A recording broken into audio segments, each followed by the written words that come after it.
皆さんこんにちは。ディレクターさんこんにちは。漫画家兼 YouTuber のボイチです。サムネイルを見て驚いたと思いますが、はい、そうです。今回の映像は私たちのグッバイ映像です。この映像以降、映像のアップロードが中断されるわけではありませんが、事前にお話した方がいいと思って先に映像を撮ることになりました。急に去ることになって本当に申し訳ありません。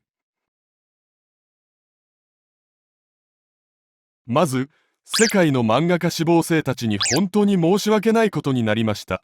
私たちができるだけ一緒に行こうという約束もしたし、そんな覚悟でここまで来たのに、今もその考えは変わりません。うちのディレクターもそう思いますよね。はい、そうです。ディレクターさんも YouTube チャンネルを一緒に運営しながら、皆さんを愛するようになりました。私はそれをたくさん感じました。ディレクターさんも頑張りましたし、私も地道にやろうと努力しましたが、実は負担があまりにも大きく、問題が果てしなく生じました。果てしなく生じる問題を処理することが容易ではありませんでした。この問題を解決しようと何とかもがいてみました。ご存知だと思いますが、5年前から失敗を繰り返しながら挑戦し続けました。しかし限界が来たようです。なのでひとまず私たちは去りたいと思います。本当に申し訳ありません。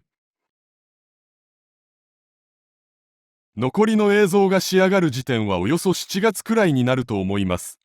完全なチャンネル停止ではなく、たまに映像がアップされることがあります。でもまずは、最後の挨拶の映像で挨拶をして、おいとましたいと思います。それで今回の映像が、皆さんに私の気持ちと、私の夢を話す最後の映像になるので、できるだけ重要な点をまとめて申し上げます。私は漫画、コミックスの未来は明るすぎると思います。しかし、それは決定された未来ではありません。私たち皆が作っていかなければならない未来です。漫画、ウェブトゥーンを含むコミックスは、途方もない可能性が開かれています。しかし私たちはその可能性を利用できないかもしれません。すでにゴールデンタイムは一度過ぎました。グローバル流動性が大きかった時代はもう過ぎ去ったのですと私は映像で申し上げたことがあります。その映像ではお話していませんが、グローバル流動性が大きいその時期にあいにく漫画とウェブトゥーン市場は非常に急速に成長していました。ちょうどいい時期でした。今はグローバル流動性の時代は終わり、漫画やウェブトゥーン市場は成長が鈍化しているか、少しは沈んでいます。全体的に沈んだりもして、部分的に各国ごとに沈む部分もあります。私がずっと言いますが、コミックスの未来を作っていく上で重要なのは投資と支援です。これが私たちの未来の核心です。そのような投資と支援の観点から見たとき、このゴールデンタイムが過ぎたというのは実は大きな問題です。私としては残念なことです。しかし、これは私たちの未来が閉ざされたということではありません。全然そうではありません。もっと大変になったし、もっと簡単にできることを逃しただけだということです。人生はそんなことが数えきれないほど起こります。そういう時はもう少し努力してもう少し苦労するしかないじゃないですか。少し戻ると思えばいいんです。それでもうまくいけばよかったんですが、皆さんがすでに活動できる、すでに素晴らしい機会があったと考えてみてください。もっと良かったと思います。私は最近ヨーロッパで新しい可能性があると思いました。まずはヨーロッパで新しい流動性が起こる可能性が今高いようです。流動性ができればお金の流れが良くなります。そうすれば新しいビジネスチャンスが生まれます。ヨーロッパでできたらとてもありがたいことです。そうなってほしいです。もしそうでなくても私たちはできます。できるということを信じなければなりません。希望はだんだん見えてきました。日本の漫画界で活動している私のような人はこれをゆっくり待つことができます。しかし貧しい国の18歳の漫画家志望生の青年たちは漫画の夢を諦めて仕事をするべきか、私が漫画の夢を持続するか、それとも他の仕事をしなければならないか、家族の生計を心配しながら今日も辞めて明日も辞めて来月も辞めています。私がいつも焦っていたのは私の時間がないのではなく、彼らの時間がありません。貧しい国の若者には時間がありません。それで気がせいていたのです。漫画界があったりコミックス事業がある日本のような国はのんびりしていてもいいですか？長期的に見た時は日本の漫画と韓国の Webtoon には未来がありません。そんな話をしました。いろいろな理由がありますが、核心は出産率の問題です。出産率が低すぎます。読者は最後に減ります。私たちがうまくやっていると読者は年をとっても見ます。結局は読者が減ります。最終的な問題になりますが、それはかなり後のことです。それより早く経験する問題は漫画家志望生が減るのです。漫画界に漫画家志望生は非常に重要な役割を果たす。この話もお話しましたよね。これが本当に大きな問題です。韓国の場合はおよそ5年後に塾産業の災いが来るでしょう。その次は大学に災いが訪れます。そして10年後には Webtoon 産業の災いが訪れます。そして少し後には日本の漫画界にも作家の供給の災いが訪れるはずなのに、少年ジャンプなどで若い作家が占める非常に重要なところから災いが訪れるでしょう。少年ジャンプが先です。モーニングが先ではありません。グランドジャンプが先ではありません。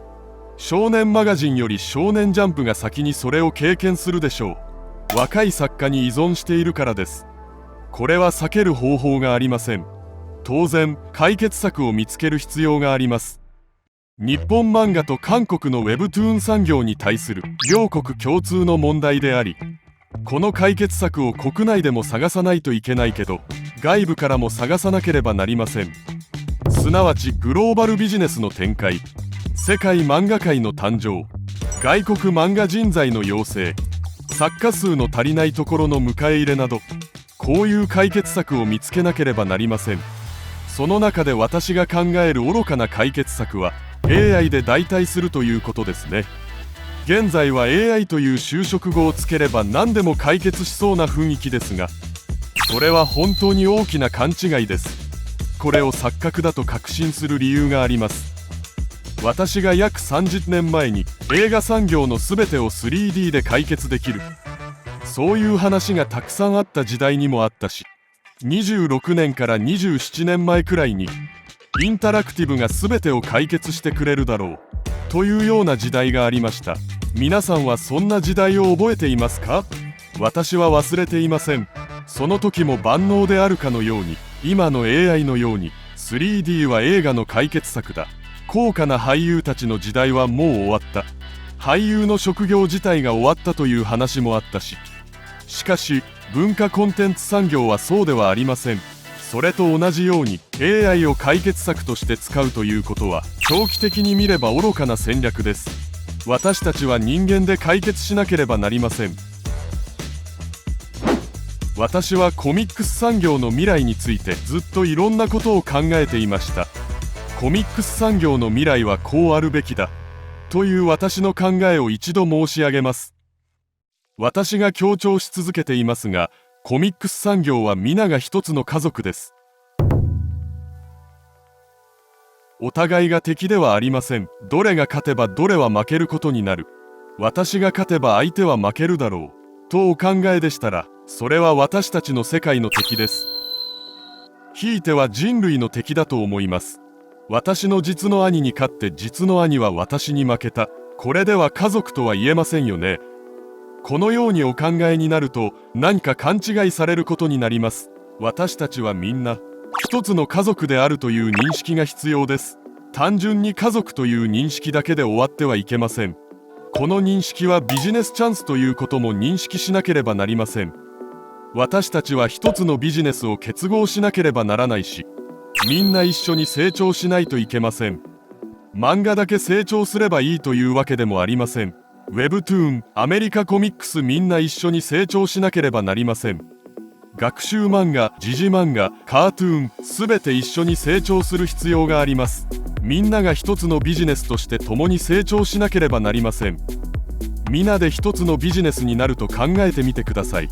とてつもない可能性が開かれています。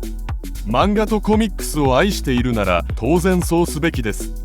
どんなものも死んではいけません。どんなものも負けるものがあってはいけません。どんな家族も無視されてはいけません。それからこの世界全体を見ると、ある国とあるコミックスの分野は著作権の尊重を受けられません。作家は大部分貧しいです。作家たちがバイトをして生計を立てるところもあるほど大変なところもあります。漫画家志望生だけが大変なのではなく、作家たちも大変な世界もたくさんあります。作家が保護されない世界もたくさんあります。それで私は一つのビジネスで世界中のみんなが家族になって、コミックスの全ての作家とクリエイターたちが同じように著作権が認められ、できるだけ高い印税、高い収益配分と各種支援を受けるべきだと思います。質の高い編集部と国の支援、学びながら過ごせるセンターのようなもの、こういう特典をもらわないといけないと思います。世界の漫画界が誕生し発展しなければなりません。世界の漫画家志望生がいるじゃないですか。その人たちが専業を考えさせてはいけません。やりたいことができるということがコミックス世界の長所ではないでしょうか。世界の漫画家志望生がいたら彼らは漫画をしなければなりません。そのためには世界に漫画界が誕生しなければなりません。各国の志望生は国籍に関係なく、日本のように漫画強国で活動したければ本人が努力して活動できないといけないし、グローバルで活動したいならグローバルで活動する場所がなければなりませんね。そうしなければなりませんが、その場所は多くはないでしょう。日本漫画界の連載が以前はだいたい4000の席くらいがあったんですが、今はもっと多いと思います。その 10% を外国人に席を与えれば400から600ぐらいの席ができるでしょう。世界各国で2名ほど活動が可能です。その中で私が一席を占めていますね。でも正直な私の考えは、出生率の低下による大危機の対応策でなければ、日本の漫画産業に漫画家たちの 10% が外国人になることはできないだろうし、その必要もないと私は思います。とにかくその数は少なくなるしかありません。最大の需要はローカル市場からのものです。各国の漫画市場、あるいは各国ではない各文化圏かもしれません。こんなところに漫画市場が必要です。誕生して需要が生じなければなりません。また日本の漫画の観点から見ても、今世界で日本漫画の一番大きな問題は、ほとんどの人が無料、つまり海賊版と見ているということです。この問題を解決すれば、各国の漫画産業が発展する道が開かれるでしょう。そうやって各国の漫画市場が誕生して丈夫になるんですよね。世界的に見るとですね、漫画界がないのはもちろん、漫画市場がないところも多いです。全くないところが多いです。私が具体的に例えることはできませんが、今お話したような国にも漫画が好きな人がたくさんいます。漫画家志望生もいます。なぜなら海賊版で見るからです。漫画が好きな人がいるのですが、どうしたらいいでしょうか。その国の漫画界と漫画市場を誕生させなければなりません。漠然とお金を払って買ってみてくださいというだけで変わるのでしょうか。その国の漫画産業を起こし、その成長の税金で国も発展させ、その国の文化を強くしてこそ漫画市場が開かれるのです。日本の漫画もよく売れるでしょう。本当に簡単で誰でもわかる現実です。ネットフリックスはずっと前からやっていました。これは真理です。未来コミックス産業の革新はサポートと投資です。はじめは小さく始めます。小さなことから始めて小さな収入ができました。その小さな収入を再投資してある程度の収入を得ました。そういうふうにゆっくり段階的に一つ一つずつ上がっていきます。古典的な産業の方法です。この方法を私は美しい方法だと思います。出版漫画ならそうするのが当たり前でしょう。しかしこれは古典的な市場の原理です。紙の本の考え方です。漫画の未来は IT 的に考えなければなりません。国の支援と企業の投資が最初から必要です。その国のために必要だという認識を持って最初から政府と企業の投資家が動かなければなりません。だからできるだけ早く成長させなければなりません。我が国は貧しい国なのでダメです。間違った考えです。貧しい国ほどなおさらです。貧しい国の漫画家志望生は待ちきれません。できればその国の政府は皆さんの可能性のためにもっと投資しなければなりません。そういう認識を持たないといけません。現代のすべての産業はそうなっています。半導体、石油、不動産、国家インフラ産業などみんなそうなっています。私たち以外はすでに全部やってるんです。私たちもやればいいんです。私たちも産業ですから、そういう認識を持たないといけません。そしてすでに話が出ましたが、コミックスの未来は出版業界ではありません。もちろん出版産業も大切です。しかしコミックスの未来は IT 産業です。 IT 産業のマインドを持たなければなりません。コミックス産業をされる方々はできるだけ早く徹底的に IT マインドを持たなければなりません。皆さんが本を愛する人であることを知っています。私もとても愛してます。しかしデジタルを先に考えなければなりません。なぜなら私が本を愛しているかどうかが重要なのではなく、18歳の漫画家志望生を愛しているかどうかが重要だからです。文化産業が発展し、コミックス産業が発展することが、なぜなら私は本が好きかどうかよりもっと重要だからです。だからデジタルを先に考えないといけません。グローバルプラットフォームが誕生しなければなりません。グローバルプラットフォームは世界のどの国の出身であれ同じように扱わなければなりません。必ずそういう未来が来ないといけません。あの国出身の漫画家は1人当たりの国民所得が低いから安く働いてもいいんじゃない？この程度ならあなたの国では十分に大金だよね。こういう考えは私が見るには時代遅れのグローバル化の論理です。この旧世代のグローバル化論理の問題点はすでに明らかになっています。しかしこの世界の産業がある面はそういうのも少し必要かもしれません。いわゆる貧しいという国で作り出すプラスチック製品や安価に作り出す電子製品はこれから必要かもしれませんが、コミックス産業は最初から新しいグローバル化の論理に合わせて進んでほしいです。そのためには全てのクリエイターは国籍に関係なく同じ待遇を受けなければなりません。1人当たりの国民所得8万ドルの国の漫画家に与える十分に良い条件が1人当たりの国民所得800ドル出身の漫画家にも同じように提供されなければなりません。そうすれば100倍の収入ができるでしょう。グローバルプラットフォームなのに問題が一つもありません。同じように販売されるのに問題はありません。そうなればいいですね。プラットフォームビジネスはローカルとグローバルの2トラック戦略でいかないといけません。私は未来に全世界の漫画産業とコミックス産業が成熟期に入った時、5つの巨大なグローバルプラットフォーム、私は各プラットフォームの1つをドラゴンと名付けました。この5つの巨大なプラットフォームと何千ものローカルプラットフォームで構成されるのが理想的だと思います。そしてこれのために漫画クォーター制が世界各国にいてほしいという話をしました。このクォーター制の原則は6対4の原則を持っていた方が良いと申し上げました。私は独占を防ぐことが重要だと言いました。産業がまだ始まってもいないが、最初から独占を防ぐための産業構造を目標にして作られなければならないと思います。映像産業が今グローバルでますます独占化されています。それについての問題は部分的にすでに起こっています。なので私はそれを見ながら確信を持つようになりました。独占化は初めから防がなければならない。5匹のドラゴンが同等に戦う世界はそのままにしておくと生まれません。最初から考えておいて少しずつ作っていかないといけません。私たちが世界に独占化なしに共に進むことができる成功したロールモデルを提示できればと思います。そういうことが起こったらいいなと思います。私がお伝えするコミックスの未来に対するビジョンは、コミックスは人間の味方になった方がいいと思います。私は AI について長い間考えてきました。私はオリジンの作家です。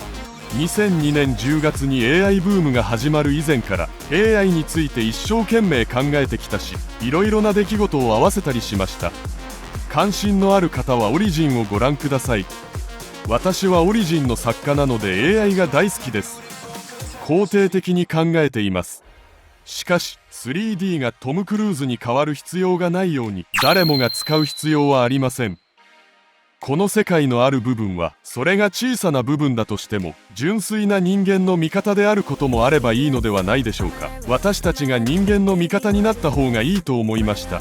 人間の仕事は人間が絶滅するまで大切だということを証明し、技術というものは人間の心と魂を込める作業だ。技術と魂と心は分離しない。これを私たちが証明すれば、私は私たちがした方がいいと思います。私たちが多くの分野で AI の恩恵を享受しても、漫画は人間が作ったものがいいと思います。人間の仕事って本当に美しいなということを証明する、そういうことを願ってます。漫画とは何かについて話しましょう。世界は驚くほど少年漫画中心です。そしてその中でも事実上少年ジャンプ中心です。日本国内では少年漫画が漫画産業の頂点にあり、世界は圧倒的に少年ジャンプと少年漫画中心です。世界の漫画家志望生の大半、少年ジャンプ式少年漫画志望生がほとんどです。私にはとても誇らしいことです。私は少年ジャンプ作家で、今はジャンププラスで連載しているじゃないですか。だから世界が少年ジャンプ中心というのが私にとってはとても誇らしいことじゃないですか。でも皆さん、漫画とはそういうものではありません。私は漫画のさまざまな世界を経験してみて、その全ての世界が大切で価値があるということを確かに知っています。経験したことがあるので確信を持ってお話しすることができます。なので世界にこんな話をしたいです。漫画の力の核心は多様性です。超強力ビッグヒット作はとても大切な宝物ですが、力の核心はそれでもなお多様性です。豊かで個性的で個人的な総合芸術というのがまさに漫画というものです。そして多様性は作家が多ければ漫画家志望生が多いからといって自然発生するわけではありません。多様性は産業的にその多様性が保護されなければならず、増進されなければなりません。産業的に独占を防ごうとしなければならないように、多様性を産業的にシステム的に保護しようとしなければなりません。そのために大事なのは編集部です。世界の漫画界が大きくなって漫画家志望生たちに機会を与えなければならないのに、そのためには編集部を育てて供給しなければなりません。編集部が意図的かつ戦略的に多様性を作り出すべきです。とても重要です。 YouTube でこの漫画の多様性を多次元の軸と表現しました。多次元の軸とともにこのような話もしました。コミックスの多次元はデバイスの多様性にある。多様性の次元が多いんですが、そのうちの一つはデバイスです。紙の時代にコミックスと漫画で考えると、紙時代の漫画は雑誌だけではありません。漫画は多くの場所に存在していました。デバイスは多様でした。さまざまなデバイスは漫画の非常に素晴らしい点でした。もともとデバイスが多様だったんですが、今漫画の未来を考えるとスマホの話ばかりします。これは一体どういうことですか？スマホで同じシステムでのみ提供する、この枠から抜け出さないといけません。デバイスを多様化する必要があります。スマホの中でも多様なデバイスを開拓していかなければなりません。同じように Webtoon を真似した形式ではなく、多様に開拓していかなければなりません。そういう面で私は去年の12月から SNS 漫画、Twitter 漫画、インスタトゥーンなどについて可能性を高く見ています。これらはスマートフォンの中で自然発生したデバイスです。スマートフォンという物理的なデバイスの中で自然発生した新しいデバイスの一つです。漫画なのでこんなことが可能です。私が Apple Watch 用の漫画を作ったことを覚えていますか？これもそういうことに対する証拠を作ってデバイスの可能性について探求し主張するために作られたものです。そして漫画というのは文化コンテンツ事業の IP を供給する役割を果たします。文化コンテンツ事業の米、石油、半導体です。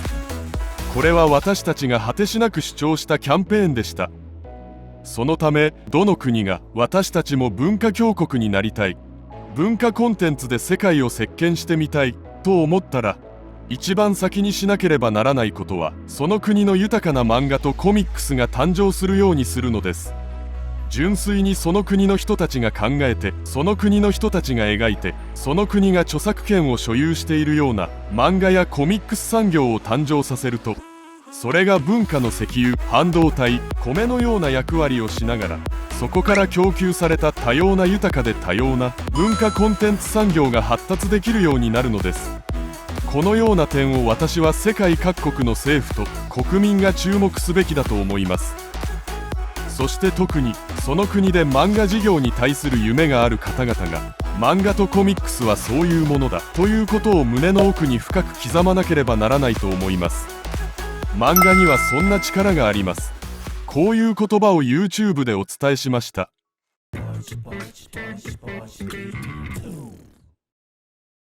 私はもうしばらく YouTube で会うことはできないと思います。この映像以降、いくつかの映像をディレクターさんがアップすると思います。私は自分の本業である漫画にもっと集中するつもりです。私はいつも漫画ばかり描きながら生きる人生を送りました。2歳の時から絵を始めて、8歳の頃から漫画家志望生になってから漫画だけ描いて生きていくことを願ったが、私は1996年に韓国で危機に直面しながら、私が漫画を愛するならば漫画のために戦わなければならないと思って、漫画産業についての研究と漫画に関連したあれこれ話をし始めました。それはとても大変なことでした。